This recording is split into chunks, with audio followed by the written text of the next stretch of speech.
Welcome to the Down Dog Athletics Podcast, a competitor's guide to mental health and mastery, your resource for conversations around mental health and the mindsets necessary to master every area of your life. My name is Paul Klingen, and I'm a former Division I athlete that struggled with my mental health until I started yoga, which opened me up to other practices that gave me a balanced approach to my physical and mental health. The goal of this podcast is to inspire others to do the same, train and compete like an athlete, while also having the ability to slow down and practice stillness. When you can do both, you find balance and evolve into a greater version of yourself. What's up, everyone? Welcome to the Down Dog Athletics Podcast, a competitor's guide to mental health and mastery.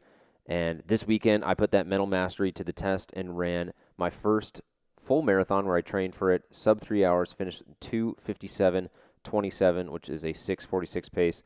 And I'm real proud of it. And so in this podcast, my coach and I, David Thomas, break down some of the takeaways that we have, some of the things that I did well, some of the things that I didn't do well. I'm pretty candid in the things that I didn't do well. I'm pretty candid in the things that I think I came in having a leg up, and then some of the things that I worked really hard on. And I think any runner, whether you are beginner, just getting into your first 5K, 10K, or even half marathon, first marathon, like this is exactly the same spot that I'm in, and it's something that you can go and attack right now. Even though we got COVID, gyms may be closed, you can go run, you can go start your own 4-month training program. So definitely encourage you to go that route if that's somewhere where you are leaning. Before I get started, just want to let you know about an offering that we have at downdogathletics.com. We have a 30-day coaching program for free. All you got to do to sign up is just text DDA30 at 22828. You'll get an email every single day with different videos, blogs, podcasts that I've done on topics around mobility, training, nutrition, and mindset, all things that are applicable, all things that I do with myself and with clients every single day. So without any further ado, we'll get into the podcast with David and I. Thank you so much for tuning in. Hope you guys enjoy it. David, man, thanks for taking the time from your little self-care vacation in the mountains to break down the marathon that I ran, but I'll say that we ran as my coach.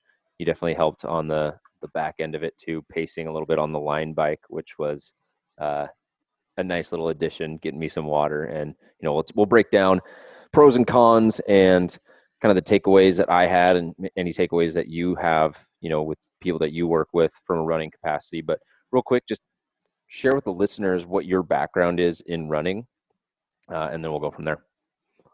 Absolutely. Well, thank you for having me on. It's really exciting. And, you know, my background in running started probably around 12 years ago. I've been a competitive middle distance and long distance runner, anywhere from 5Ks, half marathons down to, you know, a 400 or 400 relay.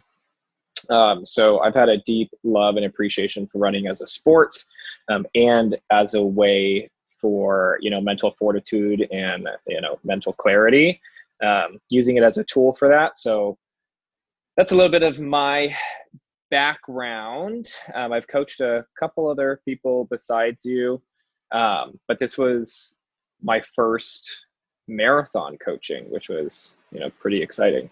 Yeah. And for me, it was my first marathon running, which I think worked well because I was coming into it with literally, I don't know, a year ago yesterday was the day we ran Seawees last year. Mm-hmm. And that was something that I loosely trained for 8 weeks, where I was just like, all right, I'm just going to run. And for 8 weeks, I just randomly was like, all right, I'll run this distance and then I'll run this distance. And I think I got an hour 30 in that half marathon time, which at the time I was like, okay, that's good.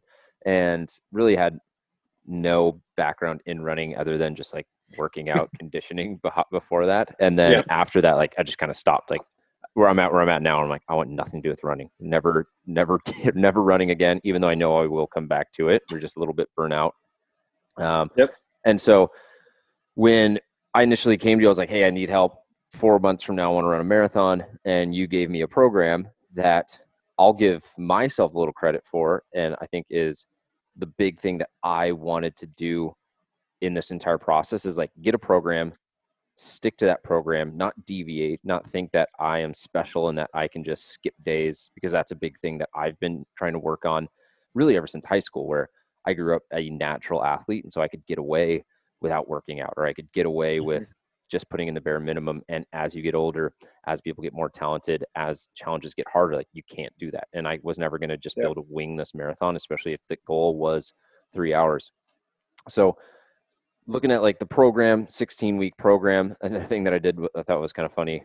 I don't know what your thoughts are, but at week 17, not week 17, June 17th, around that time, it would have been about, I think, 11, like week 9, maybe in training, week 9 or 10. Yep. I was supposed to run 19 miles and ended up running a marathon.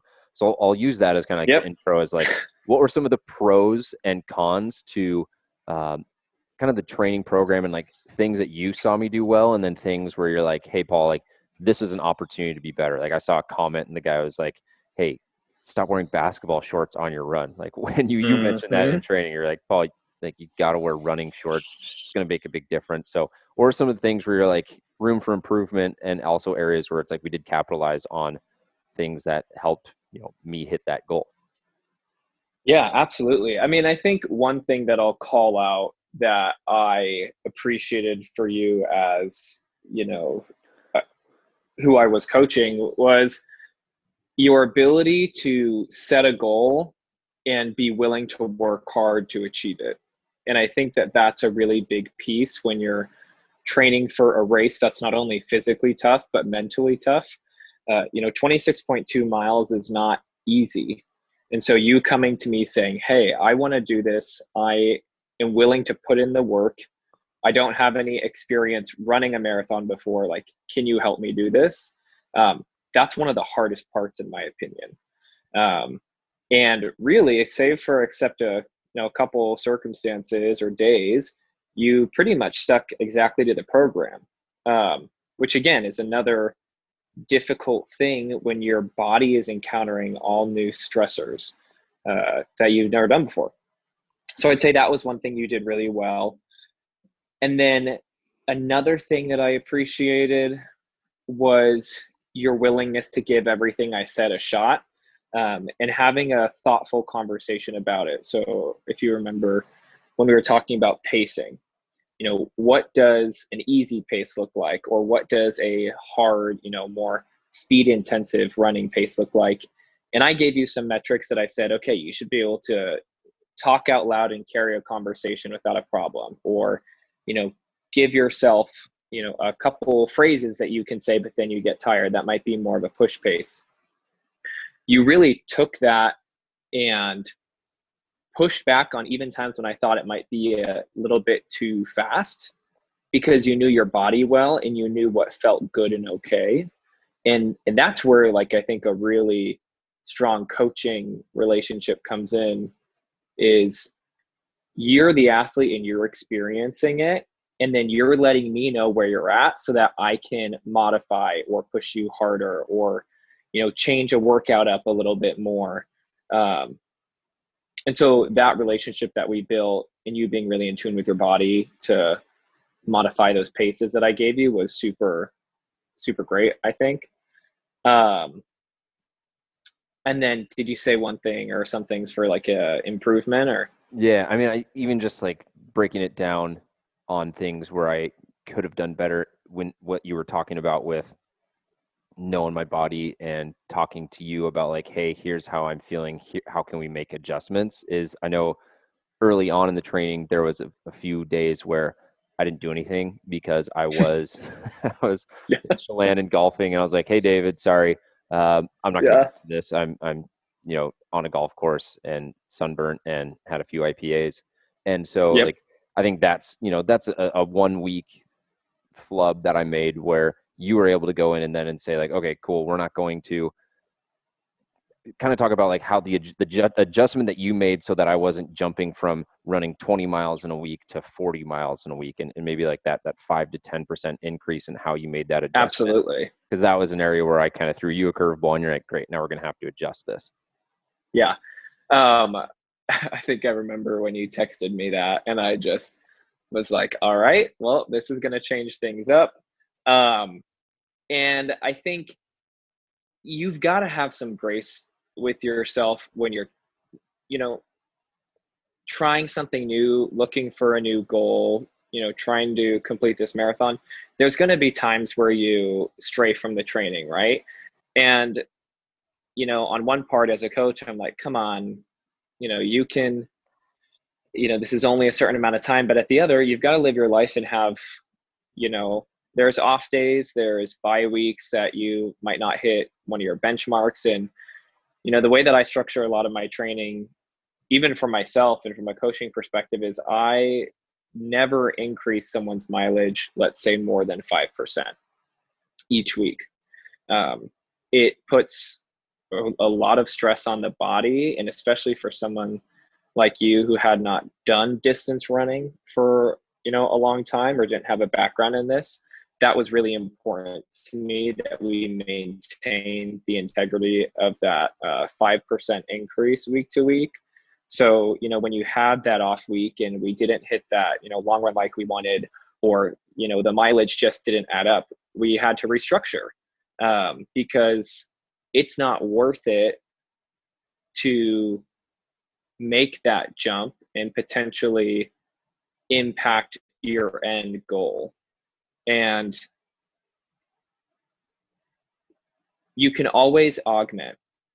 And, you know, that's what we did this entire summer with COVID going on. You know, you were supposed to run a marathon on this date. We were able to move it. We were able to accommodate, and you crushed your goal. So, yeah, I mean, there's obviously a reason why we create, you know, certain training periods and certain kinds of workouts on, you know, certain times throughout the whole, you know, training platform, but it's modifiable. Yeah. And it's having that flexibility. You can't be so rigid that you're like, I must run long runs on Saturdays. That's where I started. And Mm-hmm. then it moved it to Sundays. Full transparency, I moved it to a Sunday because I think there was a Saturday I didn't run. Yeah. Well, I knew I was going to run the race on Sunday. So after Yep. I ran kind of my first one in training, I had 7 weeks. And then that's when I shifted it to Sundays. But Yep. having it Saturday, I really liked because it gave me that flexibility to say, okay, cool, you don't feel well, it's really raining, there's something going on Saturday, you have that flexibility to push it to Sunday. Versus if it's Sunday, Yep. you can't really push it to Monday. I think in Yeah. reflection too, a few things that I could have done better. One is speed work. I know we did Yep. Mondays, where there's a lot of like track work, a lot of speed work, but looking back, I think there was an opportunity to really push that a little bit more and maybe do a little bit more Yep. sprints. I think from a Mm-hmm. nutritional standpoint, I took the approach of I'm going to just eat, make sure I get enough carbs, make sure I'm getting enough food in. And I know a lot of Mm-hmm. people will drop a ton of weight in training. I really Yep. maintain weight and took the like I was trying to perform. I wanted my body to perform. If I looked Absolutely. good or not good, I was less concerned with that. But I do think that there's Mm-hmm. opportunities to be a little bit more dialed in with nutrition. I really only thought about it on the 2 days and the day of before a Mm-hmm. longer run. Yep. Just was like, okay, cool. I know I need to get it carbs, but even within that, there might have been some days where like I was like, all right, I'll have 2 or 3 beers. How did that affect recovery? I think that's another thing that you'll never know until you go an entire 4 months of really dialed in nutrition. But I feel like I Yep. left a few minutes on the pace just in from a nutrition, even hydration standpoint. Like until Yep. race day, I didn't hydrate a single long run, which looking back now is really dumb. But it just Okay. happened that way. And I tried Yeah. the honey stingers, which were the food gels that I had. Um, Mm-hmm. but I would say like from a training physical standpoint, mental standpoint, things went well. But yeah, the nutrition definitely could have been a little bit better beyond just making sure I wasn't starving myself. Yeah. And I mean, that's a big piece of it, right? Is thinking about fueling your body for activity versus, um, you know, trying to just get in enough calories, or, you know, and, you know, you were new to running, which I think is, you know, you just getting in enough calories and to maintain that body weight and to be able to perform and go out on 16, 17, 18, 19, 20-mile long runs. It really changes how you eat. I mean, I know when I'm in training season and I eat significantly more, and some days I'm just like, I need to get in the calories, and I'll eat a pint of ice cream, or I'll eat a whole pizza and a half. Um, and I think there's always room for that improvement, for that nutrition piece. And so I definitely think that that's a good thing to call out, of those really fine tuning, um, and how you can, you know, give yourself a little bit more of that edge, that hydration piece, the eating a little bit, let's say, cleaner, or um, even when it comes down to sleep, not only sleeping well, a week before a race, but trying to get into a routine during your entire training season that, gives you a full recovery. Those are just those kind of like little tune-up pieces that have an opportunity. Yeah, 100%. And the sleep thing also is important too, where when you're looking at like getting into that routine of when you're going to bed and when you're waking up specific to race Mm-hmm. day and to that weekend. I think that's another thing where I could have been a little bit better because I ran at 7 a.m. At no Mm-hmm. point throughout the 4 months did I run at 7 a.m. I would usually wake up, Yeah. stretch. I like doing afternoon things a little bit more just because that's when I feel like performance is highest. But at the same Mm-hmm. time, you can line those things up a little bit better. Yep. And next time we run a marathon, next time, uh, you know, we'll improve those things.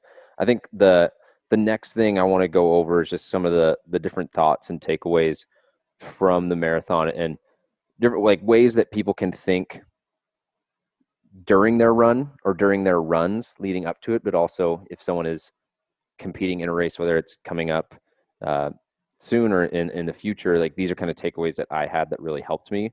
And then Yep. kind of reflection pieces afterwards. So I'll be interested to get your thoughts as well. But I think Yep. the biggest thing for me is because you helped me create a plan and because I was able to follow through with it with your help and making those adjustments as necessary, I felt really confident going into the run and wasn't nervous like I have been in the past. Like I didn't have any anxiousness. And one thing that I've really struggled with in the past, both as an athlete and in person, is just like performance anxiety. So that was one of the biggest things I struggled with in college baseball. And even like maybe it's like presentations or different times where you have to like, well, get on a podcast and it's like I felt really nervous. It's almost as if like Mm-hmm. because I had prepared so much, I felt more confident. And so being able to handle that anxiety and go right into it, feeling confident and prepared, I was really happy to feel that like that's what happened.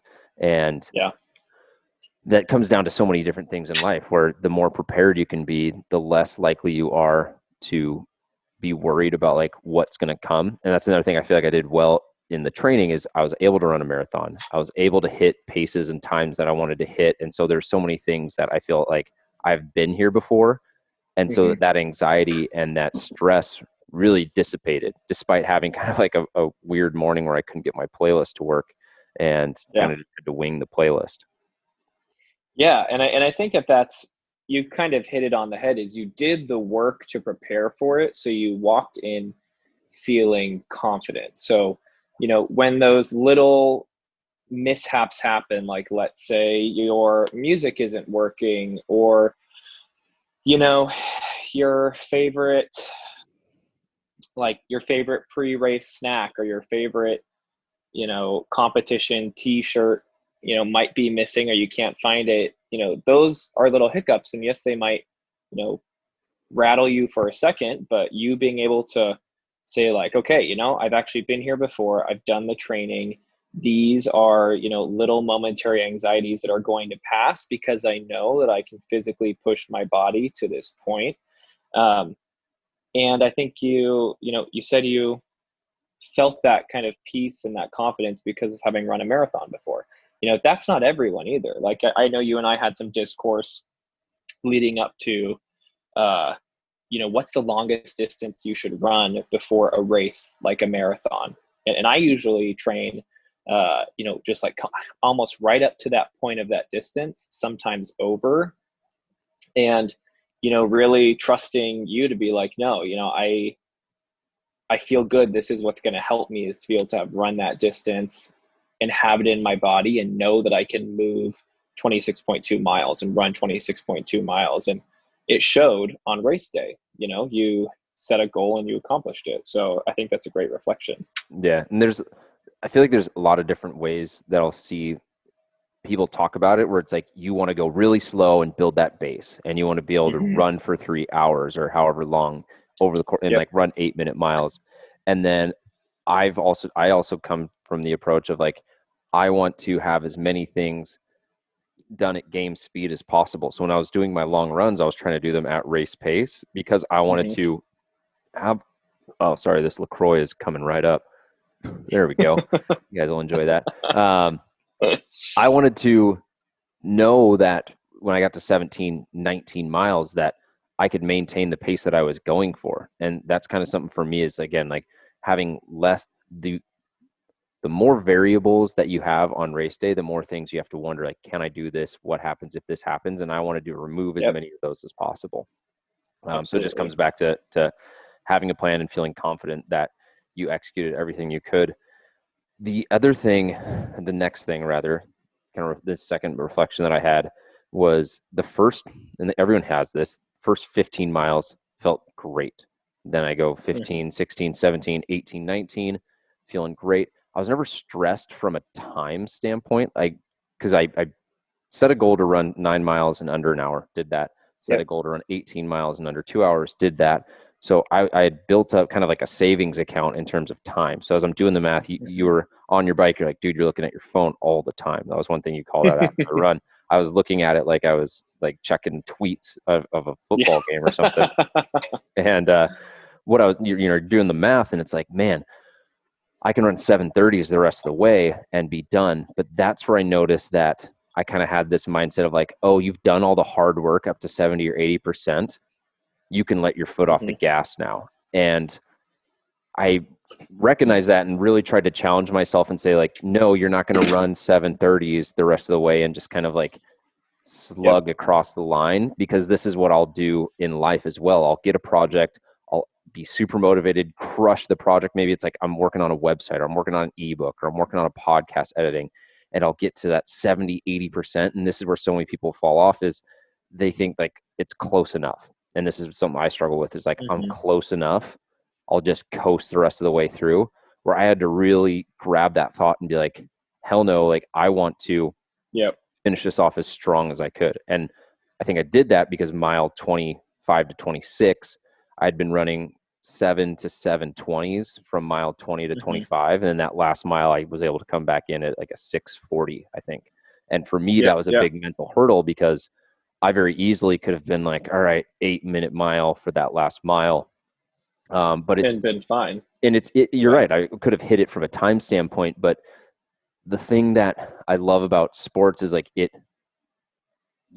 don't, how you do one thing is how you do everything. So if I'm going to, in that moment of stress, finish strong, now I feel more confident that in a moment of stress where it's like a stressful work week or a stressful situation with, a conversation, like I'm going to finish strong as opposed to just limping through the finish line, which a marathon more than anything, I feel like, tests your mental endurance to make sure that you don't just limp through the finish line of any project that you're working on.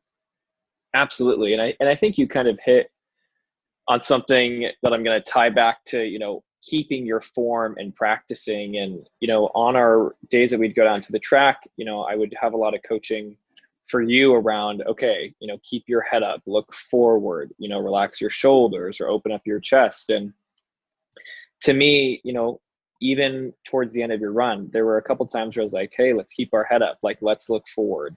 And when you were in that 20 to 25 and you were working hard to get back down your pace and really finish strong, my reminder for those cues of keeping your head up is, hey, you might be tired, but when you continue to push and hold good form and look forward and remind yourself of your training, you were able to make it through that tough part, right? You were able to bring your pace back down and finish strong.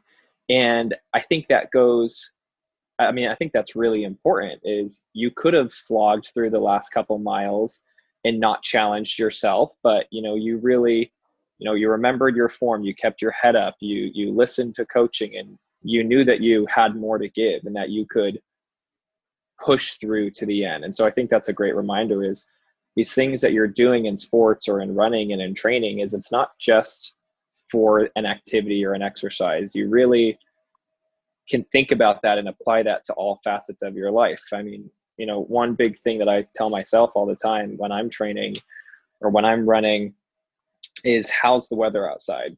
One of my most influential coaches, who really helped me fall in love with running, he would always ask us every day before practice. He would say, "How's the weather outside?" And he would have us respond, "Perfect." Doesn't matter if it's rainy, if it's sunny, if it is freezing. The weather outside is perfect, because if you train with that mindset, if you continue to have good form even when you're tired or even when the weather isn't great, you will always be ready to show up no matter what the circumstance is. You'll always be able to think about that, right at the end when you're so close to finish strong, and pull through. And yeah, I mean, this doesn't just apply to running, it applies to Yeah. how you encounter challenges throughout the entirety of your career and life. Having you remind me to keep my head up, because that's one of the biggest things that I do poorly is running with my head down. And I tell myself Mm-hmm. it's because I'm looking for potholes. But I notice that when I run with my head up, I'm able to breathe a lot better. And breathing Yep. is something that I'm huge on. And over the course of that run, I would have breathed 8 to 10,000 times. Why would I want to make it harder on myself and make it less Absolutely. likely for me to get oxygen in and out with my head down versus with my head Mm-hmm. up? And I'm glad you brought up that, like, it's a perfect day for running, because that's another, there's a couple moments during the run where I just reminded myself, like, wow, like running this marathon, it can be different for everyone, but for me, like, I was living at that time on the edge of my comfort zone. I was like, this is living, this is life, where the sun Mm-hmm. is shining, I'm pushing myself, I'm doing something that I've worked really hard for. And I was like, I want my life to be, I want my life to resemble really like these moments where I'm on the edge of whatever it is that's hard for me, but then still looking up. And yesterday was or Sunday when we ran was the hottest day of the year. I was like, Yep. it is gorgeous. There's sun, got a nice breeze. People are running around on the Burt Gilman Trail. And I was like, this is living. And I think that Mm-hmm. was something that I found really interesting is I thought I might have to go and like into this like dark mindset of, oh, I'm doing this by myself. It's me against the world. And Yep. I had to do that because I took this other mindset path of like, wow, like this is so cool. This is so fun. This is living. Absolutely. And that's like what I reminded myself. And I got these little like fuzzies on the back of my head, like little tingly. Cause I was like, wow, I'm like, I like reached my arms out. Like this is living on the knife's edge, which is something that I Yep. always want to be doing, until I'm in 6 feet under. Absolutely. Um, the this is like kind of a pro and a con for me. As I was reflecting, I wrote it down two different ways, but I felt Mm-hmm. like the race was almost like Christmas, where the Okay. time leading up to it is more fun than the actual day. And as soon as it hits, you're like, oh wow, it's over. And so as Mm. soon as it happened, I wasn't as pumped, and like as happy as I thought I would. I thought it would be a lot more emotional, and I was almost in a way kind of just like, okay, cool. Like I kind of planned on doing that. It would have sucked if I didn't make it, but I, in a way, expected that of myself, knowing how hard I trained and just kind of holding Yep. myself to that standard. But then I didn't enjoy the moment maybe as much as I could have. But Mm. on the other side of the coin, I think, and this is myself included, we can get really wrapped up in thinking once I get to this position or this circumstance, then the work stops. And for me, it was more like, great, you ran a marathon, run 10 more. Great, you did something really hard. Sweet, the Mm-hmm. next day, like you still have to go to work, you still have to sweep the floor. And something that I've really realized in the last year is like you got to sweep the floor every day. You don't just sweep it one time and like you're good for a while. And a lot of people will hit an achievement or they'll hit a certain position in their job and their career and they're like, great, I don't need to work anymore. And like that's not the case. And Yeah. so I kind of had these conflicting feelings of like super pumped, I'm super proud, but at the same time, it's like, sweet dude, it's one marathon that no one else ran. So in a way, like no one really cares. And in order to continue to push the envelope, you're gonna have to do this 100 more times over the course of your life. So Mm-hmm. like what's next in a way. And that's what you'll see a lot with like football coaches. Bill Belichick's a good example. It's like they win the Super Bowl and he's like, oh, Yep. celebrate this tonight, and then tomorrow we'll get back to working. And people are like, this guy's insane. And Yeah. in a way, I felt kind of like that, where I'm like, shoot, what's the next thing to work towards? Yeah. No, I definitely think that's interesting, and I think that kind of touches on that subject of when you have this perspective that, okay, now it's back to work, uh, it's sort of up to you then to celebrate those achievements. It's kind of what I'm hearing from that is, you noted, I don't know if I was like as emotional as I thought I would be. And I think, I love to celebrate people. I love to celebrate accomplishments. And I think it's great to be able to celebrate and, give yourself a pat on the back and be like, yeah, that was kick ass. That was hard. I trained months for this. But also then just be like, and we're going back to work. So I think that's cool that you noted that, wasn't as exciting, but, give yourself a pat on the back. It's not an easy feat for sure. Yeah. No, and I think after like taking a few days off, it's also been really cool to just decompress and recognize like, wow, I don't have to run today or tomorrow, and realizing like how stressed that made me every single day to be like, all right, I need to find an hour and a half window to go Hmm. and run and go and do everything. I think the last thing that I'll end with is just like there was so many people that were supportive before, after, were asking how I was going, and even people that came out, like you helped pace. My buddy Matt that I went to high school with, he ran like 11 or 12 miles of it with me and carried my water, carried my food. And then I had a client come out and he was at a water spot at different spots. It's like people were really supportive, and it's like people are Hmm. rooting for you. People want you to succeed. And this is in any course in life. And I think a lot of times we'll create this story in our head that people don't want the best for you, or that there's a competition, that there's a lack of opportunity or abundance for everyone, when that's not the case. Like a lot of people are in your corner, and all you have to do is like lay your pride down to the side and ask for help, and Hmm. people are there to support you. And so I thought that that was um, something really cool just to see and feel and have that support. And I think the last takeaway with all of this is, coming back to great, what's next? It's 4 months ago, I didn't know that I could do this. So it's like, wow, what happens when Yep. for 4 years you're building onto this specific goal or training for this? And so I don't know that I'll necessarily go into running a ton of marathons. I would like to qualify for Boston and run Boston. I think that would be a really Hmm. cool achievement. But it's like, wow, what am I capable of? If I can Absolutely. achieve this running in basketball shorts. I mean, they were Lululemon, so shout out to Lululemon, but like running in basketball shorts, training without water, or being hungover for some runs. Like, all right, what if I were to clean some things up, do this for 4 years? What am I capable of in this area?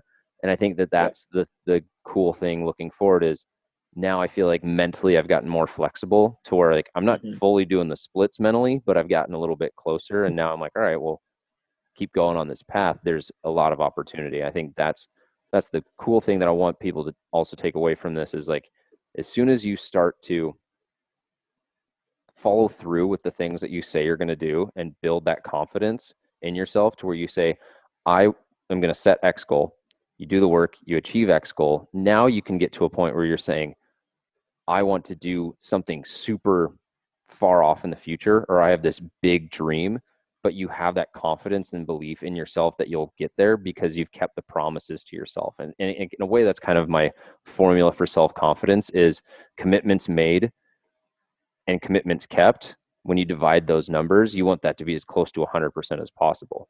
Versus if you're making a bunch Absolutely. of commitments and only 20% of the time you're following through, well, it's hard to be self-confident in yourself on whatever it is that you want to go and achieve. No, and I think that's, you're really touching on an important point is when you start to make these, make through or follow up on your commitments to yourself and you put in the work, even if they're small steps, that adds up to show that you can put in the time necessary, that you can follow a program, even if you ask for help. Like that is going to build and build and build to where you're now seeing these larger goals realized because you've, you know, made a like a routine. Like when I say I'm going to do something, I'm going to do it, and you take and do whatever is necessary to reach that goal. Yeah, and then just bringing it back to, you running in basketball shorts, we're definitely going to need to get you a pair of running shorts now when you want to go running, because it's almost like a seared memory in my mind just watching you run and it like put your phone or like your keys in your pocket and it just like flying all around. We got to get you some real running shorts, man. Yeah, we'll work on that next time. Next time, Yeah. gotta leave room for improvement. Last thing Yeah. I'll just say is, if you're listening to this and you're like, man, I want to get into a half marathon, marathon, 5K, whatever it is, David's going to be your guy from a run coaching standpoint. I don't want to come in and say like, yeah, I can help you run this race. I'm not a coach in that lens. I do coach people in other things, but if you're specifically looking into running, like David can build you a killer program, and he can help you with that, as he helped me. Again, I had never run a marathon 4 months ago and just clocked a 2:57.